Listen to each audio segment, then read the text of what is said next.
오늘 우리가 읽은 요한복음 13장 말씀은 예수님께서 제자들을 사랑하신다고 하신 것을 어떻게 구체적으로 몸으로 표현해 주셨는지를 알려주시는 말씀입니다. 예수님은 제자들과 함께 식사하던 자리에 있었습니다. 그런데 예수님께서 갑자기 겉옷을 벗으셨어요. 그리고 수건을 허리에 두르셨습니다. 그리고는 대야에 물을 받으셔서 제자들 한 사람 한 사람의 발을 씻겨주기 시작하셨습니다. 이 모습은 당시 노예들이 주인의 그 요청의 명령에 따라서 손님이 올 때 대접하던 문화였습니다. 그런데 예수님이 노예처럼 겉옷을 벗고 수건을 허리에 두르시고 물을 떠서 제자들의 발을 씻겨주신 겁니다. 제자들은 이런 행동에 놀라움 정도가 아니라 충격적이었습니다. 한 번도 상상하지 않은 그림이기 때문에 그렇습니다. 당시 예수님이 계시던 문화에서는 스승이시고 주이신 예수님께서 이런 일을 한다, 도저히 일어날 수 없는 일이 그들 눈앞에 펼쳐졌습니다. 요한복음 13장 8절에 보면 베드로는 예수님이 하시는 행동을 아주 강하게 제지합니다. 베드로가 이르되 내 발을 절대로 씻지 못하시리이다. 예수께서 대답하시되 내가 너를 씻어주지 아니하면 내가 나와 상관이 없느니라. 오늘 본문에서 내 발을 절대로 씻지 못하시리이다. 이 절대로라는 단어가 아이온이라는 헬라어입니다. 근데 이 아이온이라는 헬라어는 우리말로는 절대로 번역되어 있지만 원뜻은 영원히, 그리고 또 다른 의미는 세계라는 뜻을 가지고 있습니다. 그러니까 지금 베드로는 이렇게 말하고 있는 겁니다. 영원히 이 일은 일어날 수 없는 일입니다. 그리고 이 세계라는 말은 시간에 초점을 맞추어서 만물이 존재하는 모든 곳입니다. 제가 있는 세계에서는 이런 일은 있을 수 없습니다. 지금 베드로는 영원히 제가 있는 세계에서는 결코 이런 일은 일어날 수 없습니다. 예수님이 이거는 안 될 일입니다 라고 막아서고 있습니다. 물론 베드로는 정말 마음이 쉽게 바뀌는 사람이에요. 예수님의 설명을 듣자마자 예수님 그럼 저 목욕시켜 주세요 이렇게 바뀌잖아요.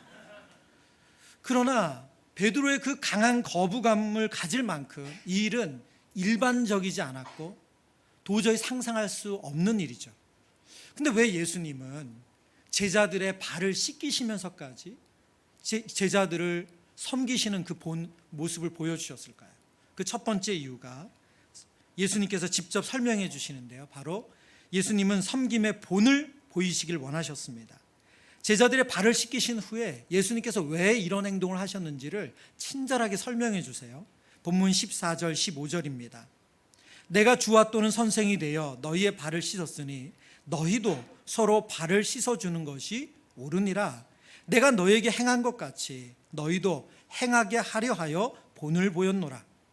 지금 주님이신 선생이신 예수님께서 노예의 모습으로 노예처럼 제자들의 발을 씻기신 그 이유가 뭐냐?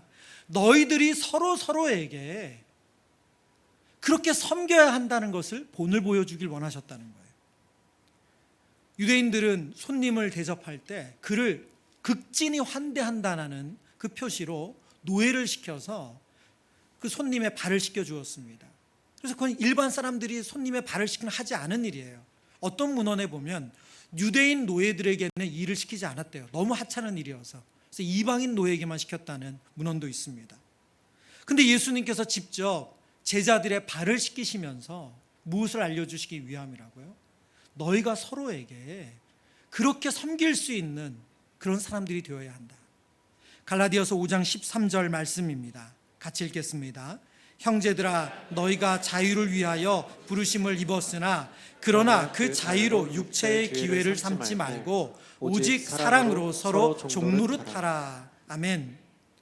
예수님은 지금 성경을 말씀을 뭐라고 말씀하고 있습니까? 사랑으로 서로 종노릇하라. 이 종이라는 단어는 헬라어로 둘로스입니다. 여러분 많이 들어보셨을 거예요. 둘로스. 근데 이 둘로스라는 단어의 번역은 종보다는 노예가 더 어울립니다. 존 메가던 목사님이 쓴 슬레이브라는 책에 보면 이렇게 설명합니다. 둘로스가 신약 성경이나 세속적인 헬라 문학에서 사용될 때는 언제나 노예를 의미했다. 둘로스라는 단어는 노예의 상태를 묘사하거나 노예에 상응하는 태도를 묘사하기 위해서만 사용됐다. 그러니까 정확한 번역은 종이 아니라 노예라는 거예요. 종은 어느 정도 자신의 의지를 가지고 있는 표현입니다. 그러나 노예는 그렇지 않습니다. 완전히 그 소유권이 주인에게 바뀌어서 그의 의지, 그의 뜻은 중요하지 않습니다. 이어서 존 메가더 목사님 이렇게 설명합니다. 성경 전체에 걸쳐 신자들은 하나님의 노예, 그리스도의 노예로 언급된다. 사실 바깥 세상이, 말하자면 교회를 바라보는 외부 시선을 말하는 거죠.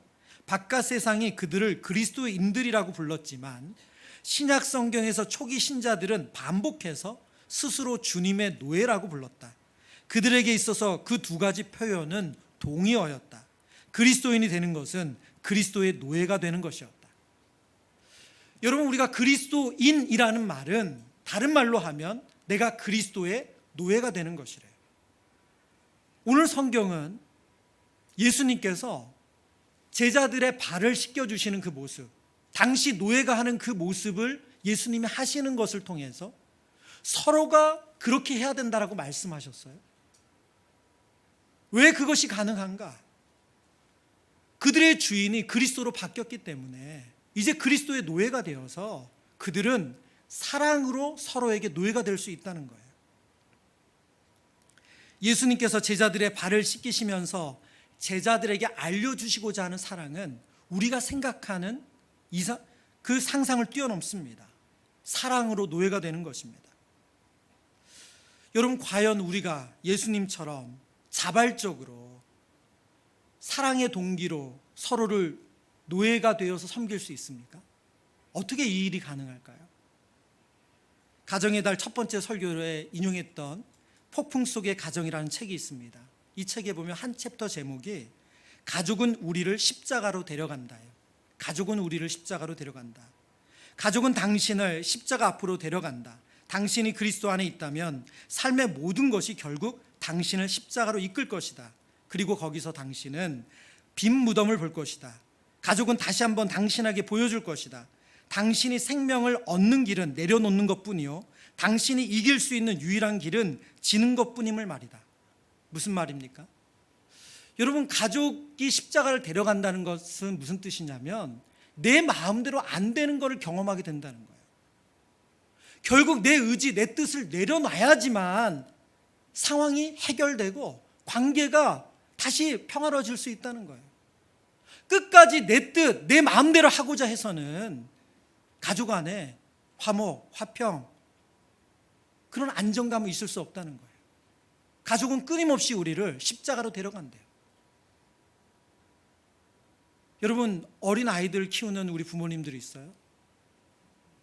여러분, 그 아이들 어린이집 보내고 유치원 보내고 또는 초등학교 보내면서 부모님들이 매일 아침 실랑이를 해요. 제 아이들 어렸을 때 보니까 제 아내가 가장 실랑이한 게 뭐냐면 딸들 옷 때문이에요. 철에 안 맞는 옷을 계속 입겠대요. 추워. 그러면 아니야. 아니, 아침에 그 옷 입히는 거 가지고 그 말귀 못 알아듣는 애를 달래고 얼르고 나중에는 윽박도 지르고 우리를 십자가로 데려가는 거예요. 예. 내 의지를 내려놔야지. 나중에는 엄마랑 아이랑 그냥 문 앞에서 울어요. 왜요? 내 뜻대로 안 되잖아요. 아이도 자기 뜻대로 안 돼. 우리를 십자가 앞으로 데려가는 거죠. 여러분, 부부관계 속에서 왜 우리가 그렇게 힘든가요? 우리가 십자가 앞에서 우리 자신을 내려놓지 않으려니까 힘든 거예요. 그래서 힘든 거 아닙니까? 왜 부모님과의 관계 속에서 우리가 힘들죠? 내 마음, 또 부모님은 부모님의 마음을 내려놓지 못하니까 힘든 거죠. 가족은 우리를 십자가 앞으로 데려가요. 그래서 십자가에서 나의 주인이 바뀔 때, 나의 주인이 바뀌어서 그리스도가 나의 주인이 되고 내가 그리스도의 노예가 될 때, 그때서야 평화가 찾아오는 거예요. 오늘 예수님께서 너희가 서로 사랑으로 종노릇하라 하시는 말씀은 과장이 아니에요. 저와 여러분의 가정에 참된 평화, 참된 화평, 그것은 우리가 그리스도 앞에서 나의 주인이 바뀔 때만 가능합니다. 여러분, 가정의 달을 하면서 매주 왜 이런 말씀을 전하는 줄 아세요? 여러분, 가정들을 신방해 보면 위장된 평화가 너무 많아요. 적절한 성 안에서 잘 지내는 거예요. 서로 진심으로 서로를 받아주고 용납하는 게 아니라 적절한 선이 있어요. 건들지 않는 거죠. 거기까지 가면 무슨 일 난다는 거 아니까 그냥 거기는 안 가는 거예요. 그러나 불편해. 힘들어. 여러분, 그 위장된 평화로는 우리 가정의 복음의 능력이 나타나지 않아요. 여러분, 십자가 앞에서 우리 자신을 내려놓을 때 우리가 그리스도의 노예가 되어서 사랑으로 누군가를 섬기는 게 가능해요. 그냥 애가 철없이 이상한 옷 입고 있다면 내버려 두세요. 걔가 망신당하지 우리가 망신당합니까?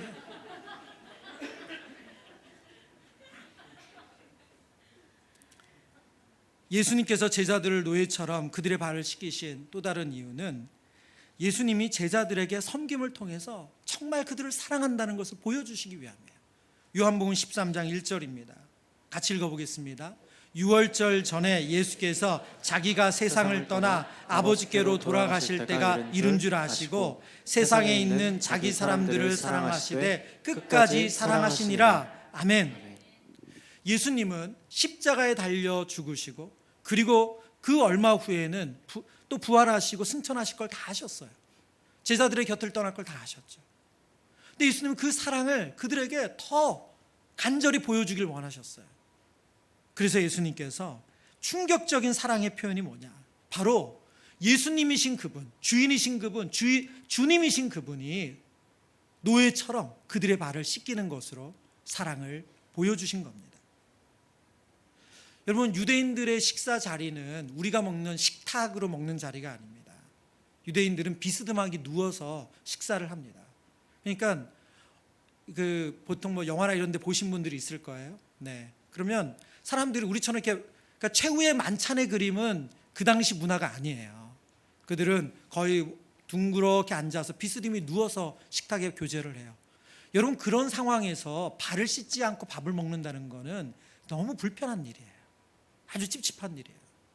근데 제자들이 누구도 서로에게 그렇게 하려는 마음이 없었어요.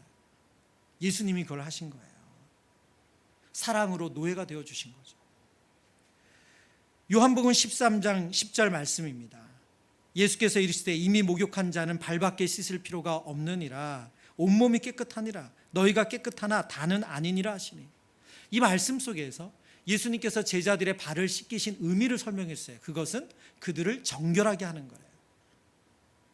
그들의 죄를 정결하게 하는 거다. 깨끗하게 하는 거다 말씀하세요. 이 설명을 듣고 나서 그러기 때문에 베드로가 목욕을 시켜달라고 했을 때 예수님이 그럴 필요 없다. 너희들을 발만 씻으면 된다.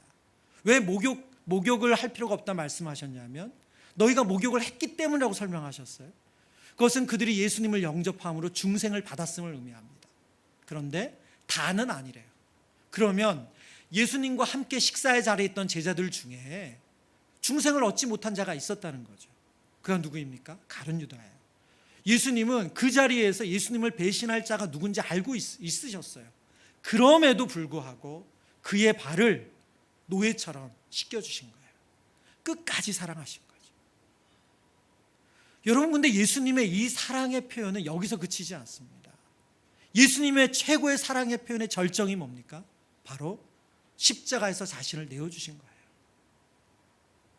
여러분, 제자들은 노예처럼 발을 씻기신 거에 충격받았지만 예수님이 보여주고자 하는 진짜 사랑의 모습은 친구를 위하여 자기 목숨을 내어줌으로 이보다 더 큰 사랑이 없다는 것을 확인시켜 주시는 거예요. 마가복음 10장 45절 말씀 같이 읽겠습니다.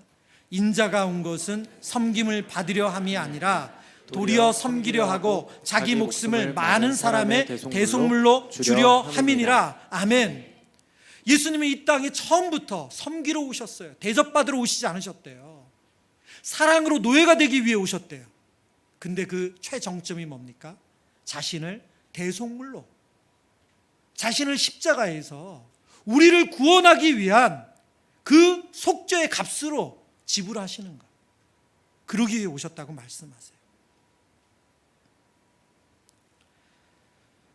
여러분, 저와 여러분에게 예수님은 발을 씻어주는 겸손과 섬김의 본을 보이신 것뿐만이 아니라 그 이상도 가능하다는 것을 알려주셨어요. 여러분, 성경이 말하는 자유는 내가 하고 싶은 것을 마음대로, 내 정욕 가는 대로, 내 마음 가는 대로 하는 게 아님을 말씀합니다. 그 자유는 하나님 주신 자유를 가지고 마땅히 해야 할 것을 하는 거예요. 저와 여러분이 성도로서 마땅히 해야 할 것을 하는 거, 그게 성경이 말하는 자유예요. 그 자유의 모습이 사랑으로 노예가 되는 겁니다. 켄 블랜차드는 아마 자기계발서를 많이 읽으신 분들 아실 거예요. 공허나 하이파이브라는 책을 지은 분이죠. 그분과 필 하지스가 지은 섬기는 리더 예수라는 책이 있는데요. 그 책에서 이런 질문을 해요. 당신은 이기적인 리더인가 섬기는 리더인가? 사실 우리 모두는 어느 정도 이기적이다. 이기적인 마음을 가지고 이 세상에 태어났기 때문이다. 아기들보다 더 이기적인 존재가 있을까? 병원에서 태어나 집으로 오면서 아기가 말하는 거예요. 집에서 내가 뭐 도울 일이 없을까요? 라고 묻는 아기는 없다. 그런 아기 없죠. 네. 이기적인 마음에서 베푸는 마음으로 발전해 가는 것이 인생이다. 삶이란 무엇을 소유하는가보다 무엇을 베푸는가가 중요하다는 점을 깨달을 때 우리는 비로소 성인이 된다. 여러분, 어른이 된다는 게 뭐라고 설명하고 있습니까? 소유하는 것보다 베푸는 것이 중요한 것임을 깨닫게 되는 것이 어른이 되는 거예요. 나이가 들어가는, 물리적인 나이가 들어가는 것이 어른이 되는 것이 아니고, 얼마나 내가 갖는 것이 아니라 남에게 더 베푸는 것, 그게 중요하다는 것을 깨달으면 깨달을수록 어른이 된대요.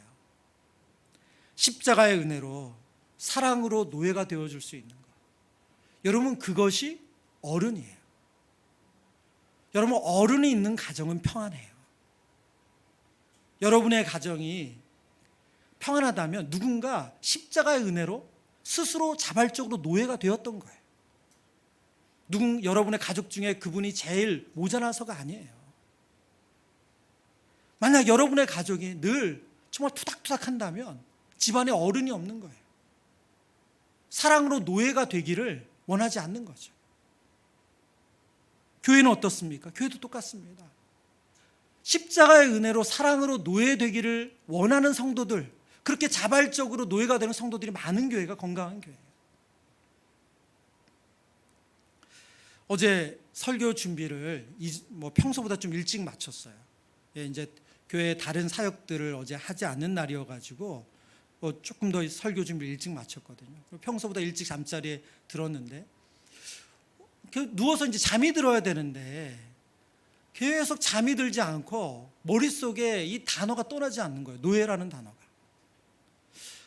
나는 정말 가정에서 내가 노예인가?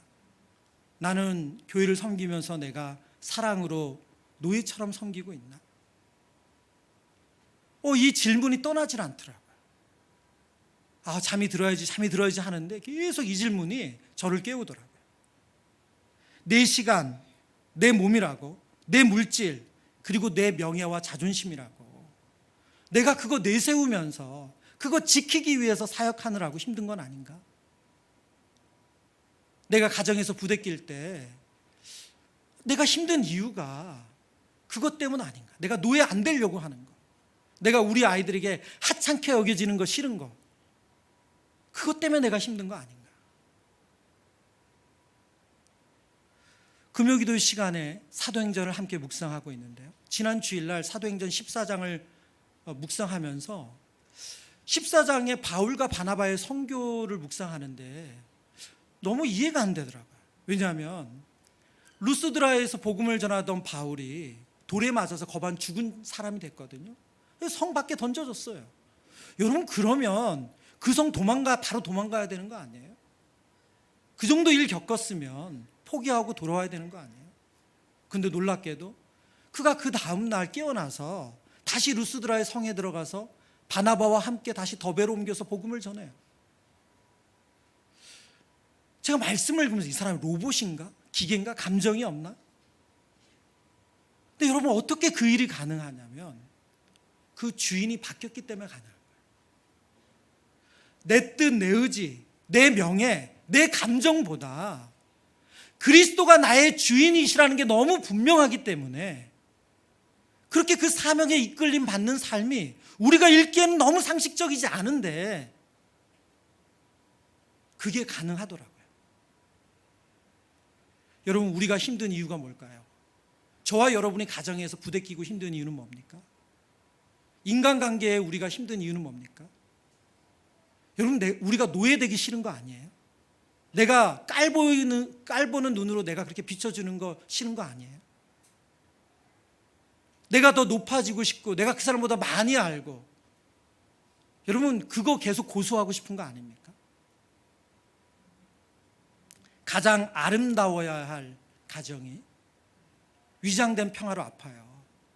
지난 주일 읽었던 신문 기사 중에 정말 가슴 아픈 기사가 있었어요.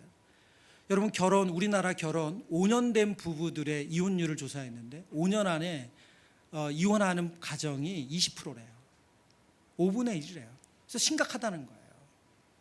5년 안에 이혼하는 비율이 20%. 여러분, 왜 그럴까요? 왜 세상 모든 여자, 모든 남자 포기하고 결혼했는데 왜 5년도 같이 못 살고 갈랐었죠? 그 집에서 내가 주인처럼 살았잖아요. 얼마나 존중받고 대우받으며 살았어요? 근데 가정에 오니까 다 주인밖에 없어. 여러분, 얼마나 피곤하겠어요. 누군가는 섬겨줘야지 되는데 그거 정하다가, 여러분, 그러니 가정이 유지가 어렵죠. 노예가 되기 싫은 거예요. 여러분, 사랑으로 노예가 되어지는 것, 그게 그리스도의 복음을 아는 성도의 삶이래요. 여러분, 이 땅의 교회들의 많은 막 흉흉한 얘기들, 아픈 이야기들이 많습니다. 교회들 안에 다툼이 많아요. 여러분, 왜 그렇게 교회 안에서 그렇게 어려운 일이 생길까요? 다 노예가 되려고 그러면 어려운 일이 생기겠어요? 아니요. 다 주인 되고 싶은 거예요. 내 뜻대로. 이런 교회 안에 싸우는 일이 뭐 엄청난 교리적인 문제로 싸우는 일은 거의 일어나지 않아요. 가장 많이 다툼이 일어나는 현장이 어딘 줄 아세요? 점심 먹는 거예요. 국수로 먹을 거냐, 밥으로 할 거냐, 한 달에 2번 줄 거냐, 4번 다 줄 거냐, 돈을 받고 줄 거냐, 그냥 먹일 거냐.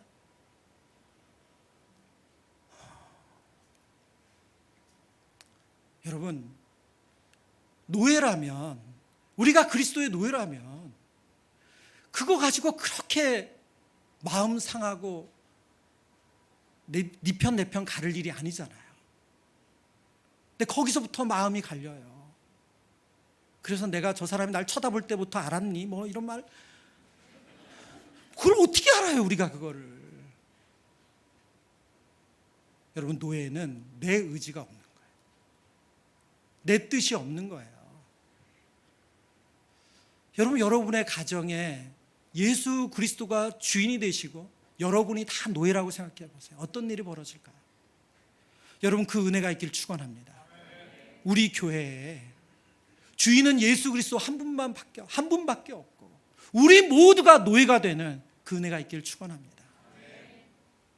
5가지 사랑의 언어, 4번째 사랑의 언어는 봉사입니다. 게리 체프먼 박사는 봉사에 대해 이렇게 3가지로 좀 가이드를 해주는데, 첫 번째는 봉사와 고역의 차이를 알아야 된대. 사람들이 봉사라고 하지만 알고 보면 고역이 있다는 거예요. 그러면서 그의 상담 사례를 소개해요. 나는 20년간 그를 섬겼습니다. 손발이 닳도록 시중을 들었어요. 그러나 그는 내 친구와 가족 앞에조차 나를 무시하고 함부로 대하고 멸시했습니다. 현관 깔판처럼 나를 짓밟았습니다. 내가 그를 미워하는 것은 아니에요. 난 그를 아프게 하고 싶지 않아요. 하지만 원통합니다. 더 이상 그와 함께 살고 싶지 않습니다. 20년을 함께 산 한 아내분이 상담하면서, 박사님, 저는 더 이상 이 남자와 같이 살 수 없어요. 저는 이 사람이랑 같이 살면 현관 깔판처럼 제가 느껴집니다. 내가 하는 모든 봉사, 내가 하는 모든 수고가 너무 마땅하고 난 그거 해도 되는 사람처럼. 그게 비인격적으로 대우를 받았다는 거죠. 이것은 봉사가 아니고 고역이라고 설명해요. 고역은 엮이는 가정의 핵심적인 특징이래요. 고역은 엮이는 가정의 핵심적인 특징입니다.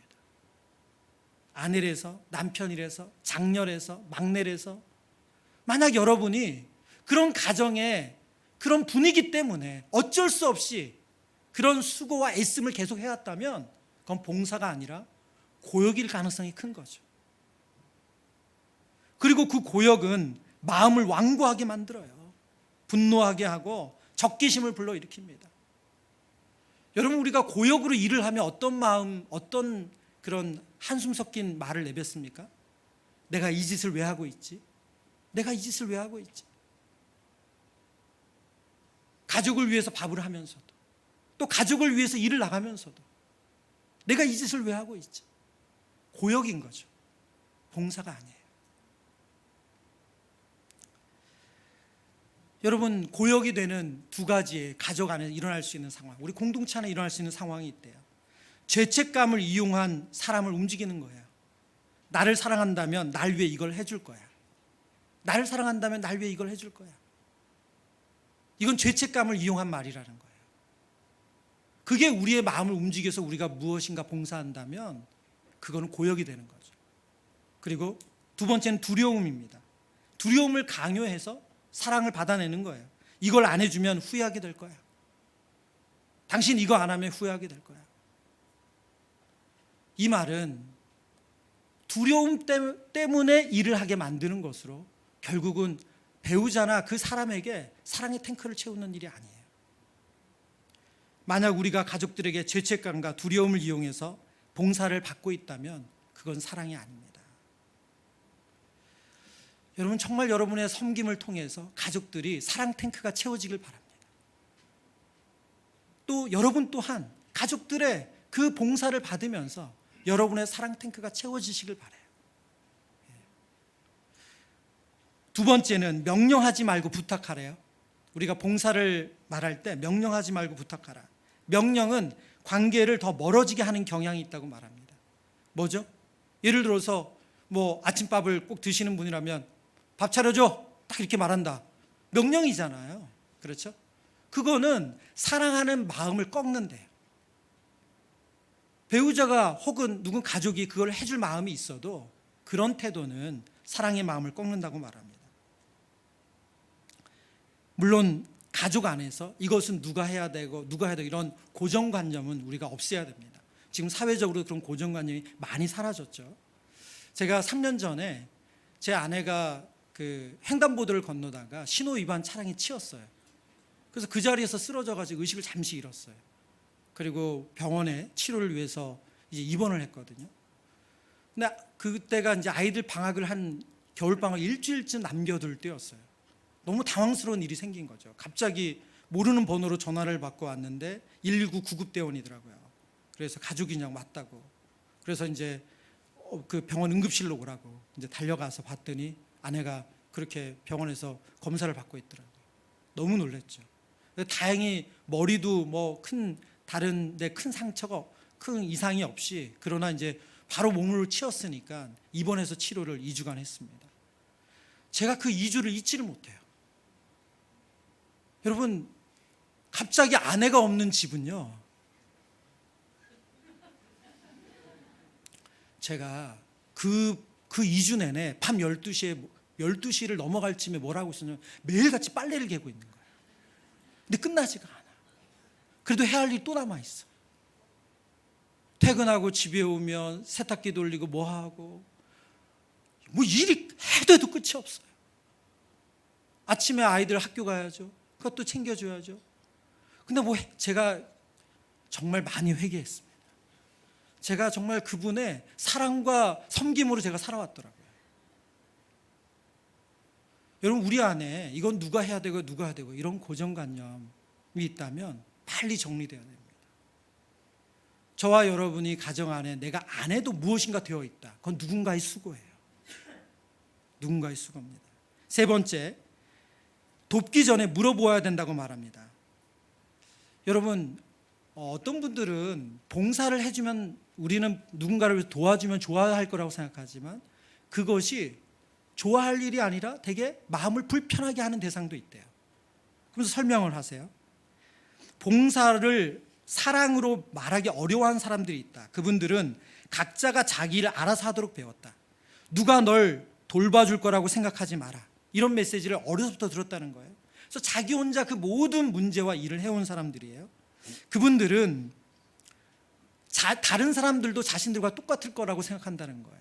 그래서 이런 사고 방식을 가진 사람들과 방을 쓰거나 일을 하게 된다면 친절을 베풀 때도 미리 물어봐야 된다는 거예요.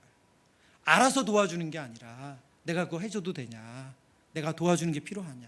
예를 들면 다락방을 하고 같이 점심 식사를 했어요. 설거지거리가 많이 나왔으니까 한 성도님이 바로 그냥 개수대에 가서 고무장갑 끼고 막 설거지를 막 한단 말이에요.